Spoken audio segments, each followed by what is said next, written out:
নমস্কার বন্ধুরা, আমি অরিন্দম চলে আসলাম আজকে এই মুহূর্তে খুব বড় একটা ডিএ আপডেট নিয়ে। আগামী 7ই জানুয়ারি 2025 কিন্তু সুপ্রিম কোর্টের ডিএ মামলাটা কিন্তু উঠছে। সুপ্রিম কোর্টের ডিএ মামলা নয়া সার্কুলার জারি করা হলো, কতটা প্রভাব পড়তে পারে সরকারি কর্মচারীদের উপর, এটা নিয়েই কিন্তু আজকে ভিডিওটা হবে। সো বন্ধুরা, ভিডিওটা কিন্তু খুবই গুরুত্বপূর্ণ হতে চলেছে। সো ভিডিওটা প্রথম থেকে শেষ পর্যন্ত দেখার অনুরোধ রইল। ডিএ বা মহার্ঘ ভাতা নিয়ে বাংলায় বিতর্কের অন্ত নেই। একদিকে যখন কেন্দ্র সহ অন্যান্য রাজ্যের সরকার নিজেদের কর্মীদের মহার্ঘ ভাতা বাড়িয়ে চলেছে, সেখানে বাংলা সরকারি কর্মচারীদের কিন্তু বাড়াচ্ছেই না।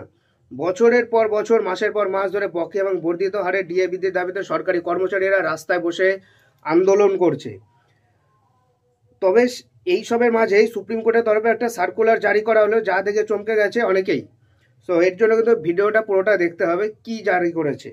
বর্তমান সময়ে হাইকোর্টের গণ্ডি পেরিয়ে সুপ্রিম কোর্টে চলছে ডিএ মামলা শুনানি। তবে সেই মামলা শুনানি বারবার পিছিয়ে যাচ্ছে সুপ্রিম কোর্টে। এদিকে সুবিচারের দাবিতে সুপ্রিম কোর্টের দিকে তাকিয়ে রয়েছে হাজার হাজার রাজ্য সরকারি কর্মচারীরা। সুপ্রিম কোর্টে যে ডিএ মামলা চলছে তা পঞ্চম বেতন কমিশনের আওতায় বকেয়া থাকায় মহার্ঘ ভাতা নিয়ে 2016 সাল থেকে সেই বকেয়া ডিএ নিয়ে লড়াই চলছে। যাই হোক, দেশের শীর্ষ আদালত তরফে যে সার্কুলার জারি করা হয়েছে সেটা নিয়ে এবার বড়সড় তথ্য দিল রাজ্য সরকারি কর্মচারী সংগঠনের নেতা মলয় মুখোপাধ্যায়। 2025 সালে জানুয়ারি মাসে সুপ্রিম কোর্টের ডিএ মামলার পরবর্তী শুনানি হবে। শুনানির যে বাংলা সরকারি কর্মচারীদের উপর কোনো রকম প্রভাব পড়বে কিনা তা নিয়ে এবার বড় মন্তব্য করেছে মলয় মুখোপাধ্যায়।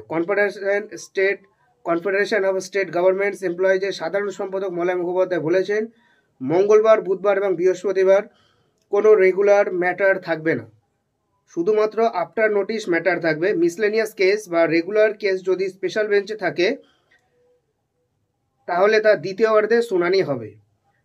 তিনি আরও জানান, সুপ্রিম কোর্টে যে ডিএ মামলা চলছে তা আফটার নোটিশ ম্যাটার 2025 সালে 7ই জানুয়ারি মঙ্গলবার পার্ট হার্ড ম্যাটার এবং স্পেশাল বেঞ্চ দ্বিতীয়ার্ধেই হবে। রেগুলার ম্যাটার নেই বলে মহার্ঘ ভাতার মামলা শুনানি ট্রান্সফার পিটিশন এবং বেল ম্যাটারের পরেই হবে, অথবা টপ অফ দ্য লিস্টে থাকছে। ডিএ মামলা শেষ শুনানি হয়েছিল 15ই জুলাই। তবে এবার আগামী বছর এই মামলার শুনানি ধরেছে সুপ্রিম কোর্ট। এদিকে সুপ্রিম কোর্ট শুনানি, সেদিকেই চাতক পাখির মতো তাকিয়ে রয়েছে পশ্চিমবঙ্গের রাজ্য সরকারি কর্মচারী। অর্থাৎ 7ই জানুয়ারিতে কিন্তু ওঠার বিরাট চান্স আছে।